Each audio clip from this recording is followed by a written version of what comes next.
Ms. Gonzalez, if you want to come up, we can give you a copy. I can't, please. Thank you.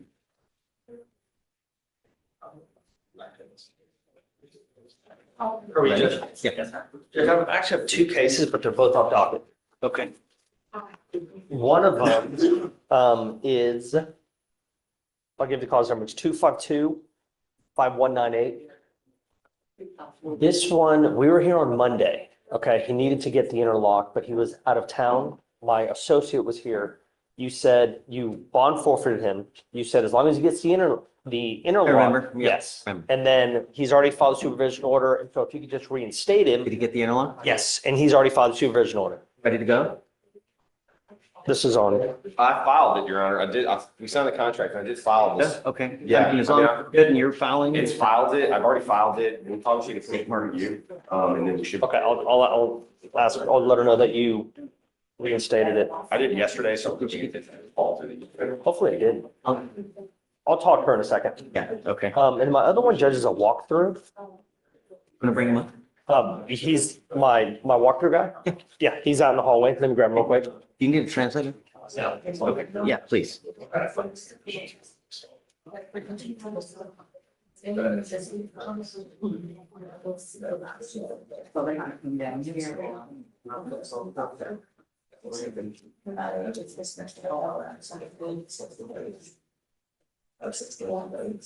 Do I have to call them and let them know? She can and she cannot. What's your question? For the protection order, it's still in effect. It's still in Right. effect, correct? Do I have Yes. to let them know about this? Who? They're gonna be able to know. Oh, your case is. Okay. Yeah. May we approach on? Yes. Okay. And what is your cause number? Okay. 256-1688. You get it? I have it. I talked to Marcus. Ask it, right? Yes, Your Honor. Shh. Okay, you are Kevin Vasquez. Yes, Judge. Mr. Vasquez, you're charged with failure to stop and give information. You're facing up to 6 months in jail and or a $2,000 fine. We are going to do probable cause. You have the right to remain silent. Anything you say can and will be used against you. You have the right to have an attorney present. If you cannot afford one, one will be appointed to you. Okay, Yes, Your Honor. On April 14th, 2025, in Harris County, Texas, law enforcement officers assigned to a follow-up investigation for failure to stop and give information. The complainant advised law enforcement officers that the defendant pulled out of a parking spot and struck the complainant's vehicle in a Chick-fil-A parking lot. Complainant advised that the defendant left the scene without providing any information. Law enforcement officers went to the Chick-fil-A and found surveillance footage of the incident. Store manager stated that they recognized the defendant as one of their store employees who was on shift that day. Store manager provided the defendant's contact information. Law enforcement officers arrived at the defendant's residence and spoke to the defendant's mother, who confirmed the defendant had been driving the motor vehicle that day, but her husband was the registered owner. Defendant contacted law enforcement officers, provided his Texas ID and insurance information, and admitted driver of the motor vehicle on the date of the accident. Defendant stated he drove out of the parking lot and felt an impact, did not see anything on the ground, so he left and went home. Defendant stated he did not call the police or file a police report. okay. Can you run his license, please? Yes, Your Honor. And one other thing, Your Honor, we did get a damage estimate back, just for the damage purposes. Oh, how much? Right. $5,000. But we've. Yeah, we've talked about that, Judge, and we've watched the video and there's a lot of pictures of the I damage. mean, it always depends on the car. That's exactly It's an correct. Lambo. That's why. It's an Audi, but it's a 2013 Audi. So I don't know, and it may be. So According to the DIMS, the defendant had turned his insurance information over to law enforcement. I'm going to talk to the complainant, see if there was anything filed, and maybe we do something with the deductible. Sure. Do you see if he has a license? Yes, Your Honor, I'll. You're not allowed to drive, Mr. Vasquez, unless you have a valid Texas driver license and liability insurance in your name. That is a part of your bond condition. If you pick up another case, if I find that you're driving without either, I will revoke your bond and put you in jail. No more PR bonds. Do you understand? Yes, Judge. It's eligible, Your Honor. Okay. You have a lawyer. It is your responsibility to stay in touch with Marcos and he'll tell you if and when you have to come back to court. So do you mind filing those conditions and then we'll go sign it? We're gonna have conditions for you to sign. Once you sign the conditions, after that, you'll be free to go. You're right, that's just no driving without a valid Texas license. And no insurance, right? So we need a bond because it's in warrant status now. Roxanne, do you mind giving me a PSR? And do you want the cause number? You have it? Okay. I don't know if I see anything. If barring no criminal history, I'll set the bond at $100. I'm gonna give you a PR bond now, but like I said, you will not get any more. This is your one chance. You understand? Yes, sir. Are you still employed at that Chick-fil-A? Yes. Okay, good.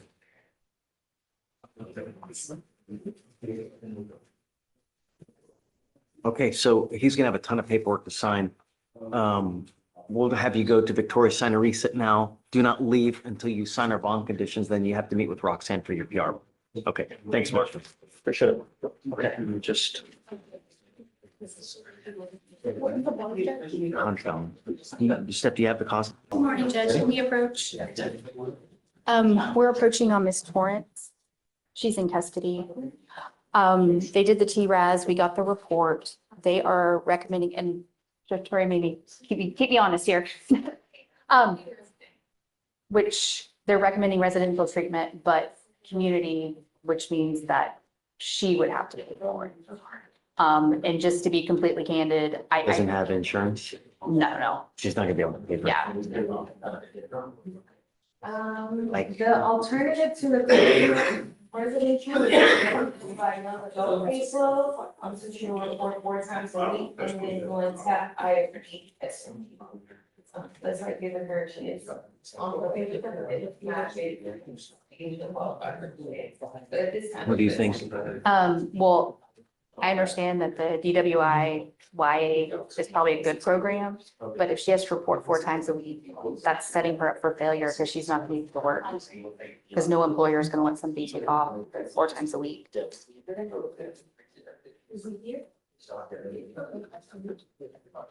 But so reports. I'm gonna assume they screened her for sober report and maybe she didn't meet the recommendations. How not? How would she not?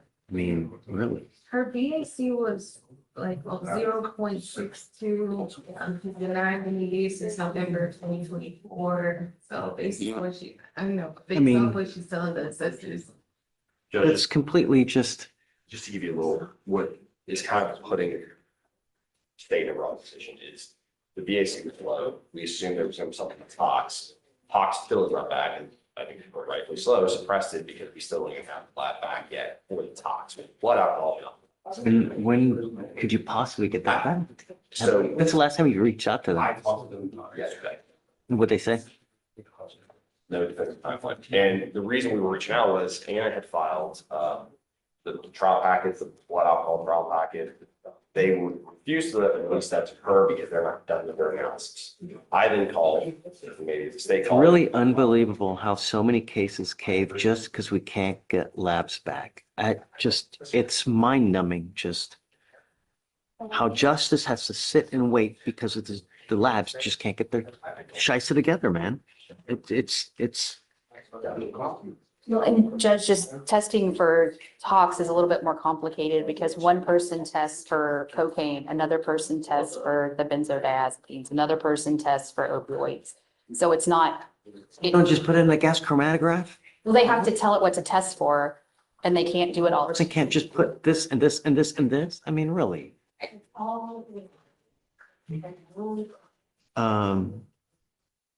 It didn't, I'm sorry, they didn't recommend who I know. Leanna, I mean, I would Okay. go with the recommendation, you So know? here's kind of the issue now too. Instead of a trial, I can't provide blood packet because there's lab refusal turnover of blood packets without the full analysis being done, which has not been done. Right. What do you want to do? I mean, even without the blood packet, I think it's a good trial case. But I would like the blood packet, obviously, to see, you know, if there's any issues with the blood and maybe it's not a 0.06. Maybe it's. I've already suppressed it, haven't I? Well, no, you just suppress the Tox. tox, not the blood alcohol. Because we had the blood alcohol will come back. the policy is if it comes back at 1.08, they're. And they send, right. Okay, so We have, we have the blood, but the blood is only at what, a point of six. And we just have the report. We don't actually have the full, like, picture of the vials, chain of custody Yeah. documents, all of that Anna and I would both need Right. to try this. If you want to do the probation, right, I'm certainly okay with it, but I think that that's probably the best way. I don't know. Well, with Furman, I know that, the community resident is just too expensive. I can't. Yeah. Would she qualify for TAP funding? Would TAP funding pay for it? not the community residential, the only thing they can do is the IOP SOP. She'll still have to cover her devices and stuff as well. I don't know. Yeah, I know that she had a seasonal position and that has ended, so she's not working right now. And obviously she hasn't worked since she's been in custody. I'm at a loss. I don't know how to go forward. Okay, well, But I mean, I obviously want to do what they recommend.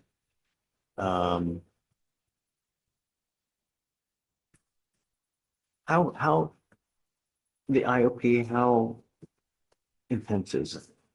She'll go 3 times a week. She'll report to Harris County for the top funded one. And that was for 90 days. And then she'll do SOP for another 45 days, 3 times a week. Why don't we just do the IOP SOP, right? And as a sanction, she goes to Hawaii. If she violates, if she messes up, ends up going to Hawaii. Okay. But that would definitely, we could make that happen after We can make that, that right? happen after. So just, we let her know, look, you're recommended to do community residential, obviously, without insurance, you're not gonna be able to pay for it. We'll let you go to IOP SOP because it's basically the same thing, but 3 times a week. Okay. Instead of 4, and we'll pay for it for you. And if Okay, so I mean- if you mess up, you're going into inpatient, and just let her know. And if she doesn't want to do that, then just set up a trial. just volume shooting here. Can we put her on probation and violate her today and send her to Hawaii? She has to be given like a chance to mess up. Okay. Because it wasn't recommended. Okay, I just, We have to go with what the recommendation. yeah, Like, they didn't recommend Huawei, so that's, okay, I know that it's probably, and I'm with you, okay, but we can't. okay. So No, I'm that's just, why we have to, Given the time frame, everything happened and I haven't labs. She just doesn't qualify right now. okay, And Your Honor, just to, so we're, you would only accept the probation off on this. Their time, their jail time. I want her. yeah, I get it. we I just, get it. I thought I'd just throw it out there. Don't want to graduate with going upstairs, I get it. Just don't worry about it. Okay. let me talk to her and see. I mean, really, that's a win on your behalf. She's not going to residential or doing anything now. We're giving her the opportunity, and hopefully she can, do it the right way. So it's all up to her. Let me go chat with her. Thank you. Thank you. Right here. Sure. Oh, okay, yeah. Sure.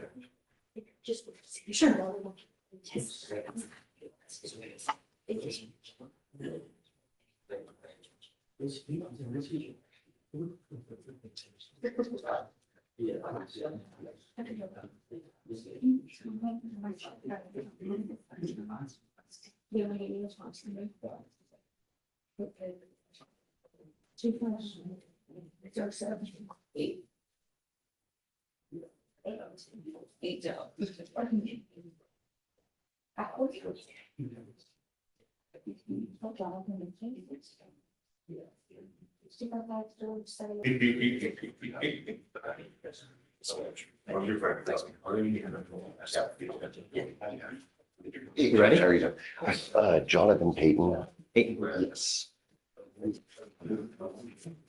okay, And, Judge, we were here last time. We thought that there was going to be a plea in the felony court, but there has not been one. I just spoke with Chief, and if we need to put it on the trial docket, we can do that for 7-1. That's because his next felony setting is 625. What's gonna happen then? I don't know. They're talking about probation. But the issue was that feds picked up the other cases of the co-defendants. So I think they're waiting to see what the feds are doing and What's the difference by the feds with? How many co-defendants were there? I think there were 3 or 4. And they pick up all the other co-defendants? I think it's probably the ones that they actually have the strong case on, that they actually have probably on surveillance. I don't want to speak if we are speculate as to where our friends are from. Obviously, if there's a federal indictment pending on Agra, Sure. analysis, but. What's the next setting for upstairs? Do you know? Is it a plea setting? Because if it's a plea setting, I'm happy to give you more time. But if it's just, Disposition. That is in the 495th. I don't know much about that court. It was set for disposition on 5/1. It is now reset for disposition on 6/25. so I guess let's set it for trial after the 625 date. Okay. Doesn't go, then We'll set it for that 7/1, I guess. Yeah. Okay, that works. And Judge, also, I wanted to address his bond conditions for the curfew.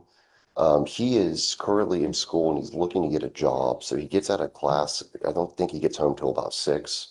And his mom's here too, so she's on him and, but he will also, he'll be graduating at the end of the month. I was going to see if there's any way we could get the curfew extended to 11 so he can get kind of a job for after when he gets out he of. gets a job, we can talk. Okay. But I'm not going to just extend it for the sake of it. He's got 2 open ag robs. Yes. The Fed's got the other guys. Sure. Just see if we can come in and check. If he gets a job, then we can talk. But just for the sake of, I hope I get one, then yeah, we'll talk afterwards. But Okay. get the job and then let me know. Okay, that works. Okay. Thanks, Judge. Thanks.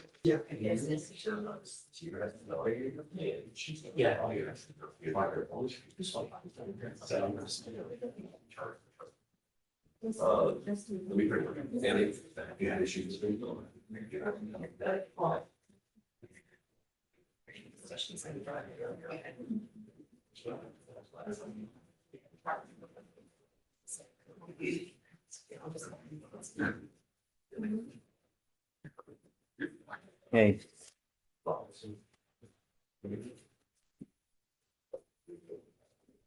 Bottom of page 23 is a BVR.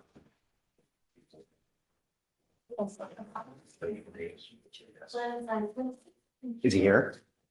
Defendant is, I don't know if counsel was doing that. Rosas, come up. Oh, okay. No. I want to make sure you're in the box.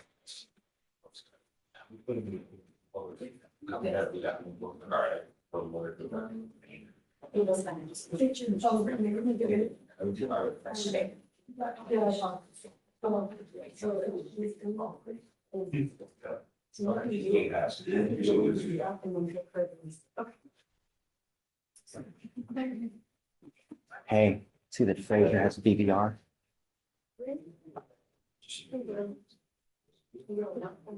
There's another quick question.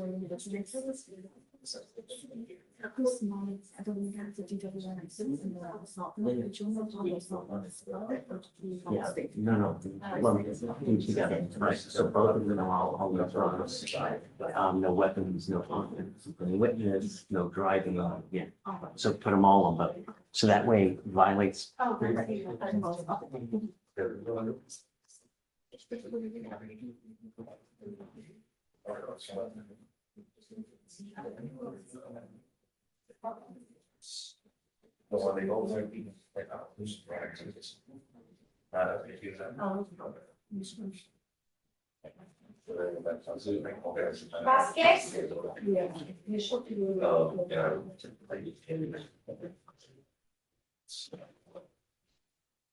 Hey, which one? Please. How are you, Judge? Judge, I've got Fuentes Lobo on your docket this morning. He is entering the DWI-PTI program today. I've just sent just now everything over to the DA's, the emails that we're supposed to send it to. We're just waiting for the order to be filed. My only question is, does my client have to stay until that happens, or can he leave now? Or you know that they're 100% going to file it today? It should, I would say 100%. So here's the only potential issue is the contract as it was sent to us required him to have a portable device. He, from the time that we received the contract to today, he has a valid driver's license, which I've sent them. He has valid insurance, which I've sent them as well, with proof of the interlock installed as well. So everything should be fine. I've done that before where clients have gotten their driver's licenses between The the, contract says portable versus interlock. right, so they'll just have to, Amend the they'll just have contract. to amend, well, but they can amend it regardless after, right before they file the order with you, because they have to amend the end date all the time. Vic, have you had him sign a reset yet, the defendant? He has not signed a reset just yet, Judge. I wanted to approach you before I do anything else. Make sure that we got everything right. As long as they're gonna file it today, I'm okay with it. We'll just have him sign the reset now. You Okay. know, I mean, if there's a problem, I mean, he's gonna have to come back, I guess. I That's don't know. fine. Oh, you're okay with it? Council for reset? Does he have to go somewhere? Well, if he doesn't have to, he'd like to go back to work if he can. Cole, can you check or? I mean, I just sent it like 2 minutes ago, so I don't, Okay, I can reapproach in like 15, 20 minutes if you'd like. you know that they're gonna file it 100%. They should. I haven't had any issues with them before. Okay, go for it. Okay, thank you, Judge. Just need him to sign the reset though for the That's year. fine. Hey, Carl, Frazier has a bond violation. Javon Frazier. So, I'm gonna put him Two on, do Frasers tomorrow. One for S and one for Z. you want to put him on for tomorrow? He's already, I think he is on. No. It says for 5:15 for next week. Okay. He called me Tuesday morning. And went down there Monday afternoon. Yes, they'd already closed their offices. Was there at 4:30. So I told him to go there yesterday, Tuesday. So, Was a no-show again. Two no-shows. well, no, he was a no-show those other times, but he was in jail, remember? He got out of jail. No, he's been, hey, when did Frazier get out? He got out 4/27. That's why I responded to that email. He no-showed this Tuesday. He no-showed Monday, and then he went down there yesterday. I have here he no-showed. Hold on, let me see. Okay. Do you see that he went for a test yesterday? Can I get a case? Yeah, you ready? Yes. 254 Uh-huh. 7651. You're supposed to remember those names. I know. She is good. Unless you. No, he called me Tuesday first thing in the morning. But you get there today. May not, I didn't see it, so I don't know. That's a possibility because it's not in an order, so I don't know. Hopefully they did, but I don't know. I'm sure that he would. If not, Say, you want to put him on for Friday? Can you be here Friday?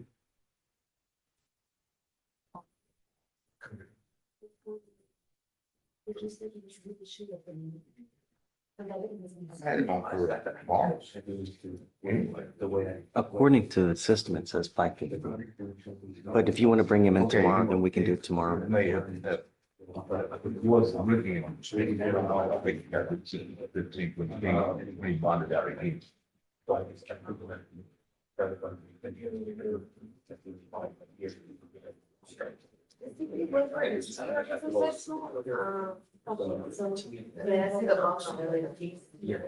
So he didn't go on Monday, he didn't go on Tuesday, you see? No? Okay. What do you want to judge?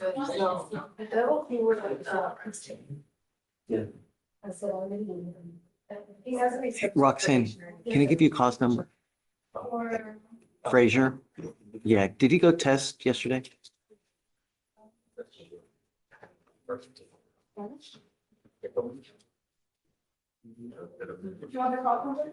No, I got it. Do you have it for that?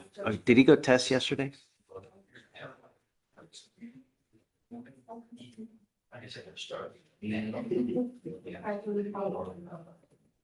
No, Judge, you didn't. You didn't show up. Okay, so for Carl, any day this week, whatever you want.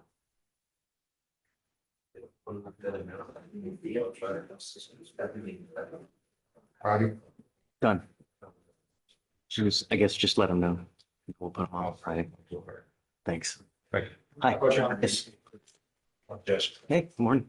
you're on Matthew Owen this morning. Which one? Matthew Owen. Owen. Okay. It's a very similar situation to the previous PTI case that you just heard about. He's approved for PTI. We submitted the signed contract. He has the device paid the fee. But we let them know when we signed the contract, we submitted it yesterday, that he has a company vehicle and that we needed either an exception or to add a portable. And they said, okay, here's an amended contract back. You only need one device, but he needs to get the portable first. So he tried to make an appointment yesterday. As you know, Judge, it takes some time to get an appointment. We just need some time for him. Has he made an appointment yet? He's been trying to get an appointment. He hasn't been able to get one scheduled yet. He tried to make one yesterday. He said he kind of got the runaround from Smart Start. But I've impressed upon him to get this done as soon as And possible. it's 200 days. How long do you want? I know. I mean, I'll give you a week. If he doesn't have it in a week, I'm gonna roll him day for day until he has it. Okay, Judge, I appreciate that. Yeah, this is the last reset. I understand. Thank you, Judge. Maybe excuse. Yes, sir.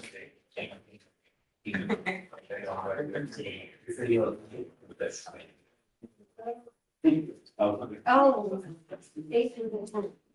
Hey, do you think you're at the club?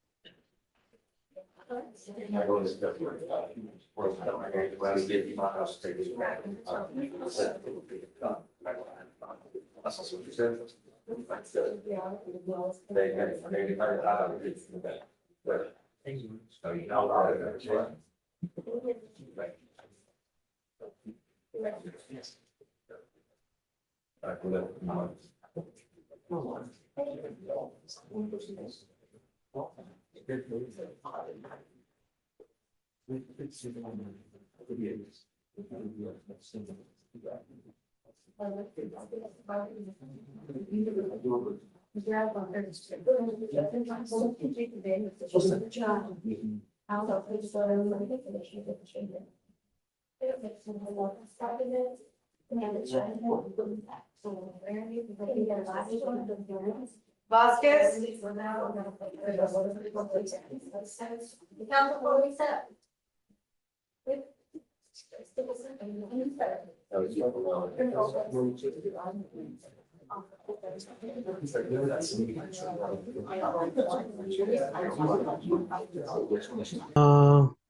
One is in custody and one should be in the audience. Okay. Give me 1 second. Give me 1 second. Come on. Hi. We have Martin Torres on docket today. I believe we have to address bail. He did pick up a case. Well, he picked up two. He picked up a felony and then another misdemeanor. On his, Is he in jail now? yes, he's in the holdover.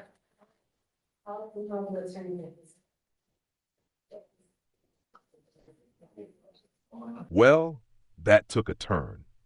This hearing was a snapshot of Judge Fleischer's courtroom at its most practical and detail-oriented, with a docket that bounced between minor collisions, treatment plans, and ongoing felony discussions. Kevin Vasquez's case stood out as a moment of measured leniency. Fleischer reviewed surveillance footage evidence of a hit and run at a Chick-fil-A parking lot, and despite clear evidence, issued a PR bond with a stern warning that any future slip-ups would be met with jail time. His remarks were pointed but calm, emphasizing accountability over punishment for a young defendant who still had steady employment. From there, the session veered into the complexities of treatment recommendations in Torrance's case, where the judge openly weighed the fairness of community residential treatment costs against the practicality of outpatient programs. His frank commentary about the delays in lab testing, justice has to sit and wait because labs can't get their act together, captured both his frustration and his insistence on thoroughness. Attorneys and staff navigated these discussions with professionalism, and Fleischer's flexibility shone through as he found a compromise that held defendants accountable without setting them up to fail. Other docket moments, like bond reviews, PTI program approvals, and curfew discussions, reflected his systematic approach: fair, but never casual about public safety, especially in cases involving aggravated charges and federal interest. The courtroom energy oscillated between intense deliberations and brisk administrative coordination, showing Fleischer's ability to pivot seamlessly between roles as a legal gatekeeper, educator, and logistical leader. Even in cases bogged down by bureaucracy, he managed to push things forward with humor and clarity. This was a hearing that exemplified how justice is often about balancing precision with humanity, one case at a time. If you found this hearing insightful, consider subscribing, hitting the bell, and letting me know your thoughts in the comments below. I read every one.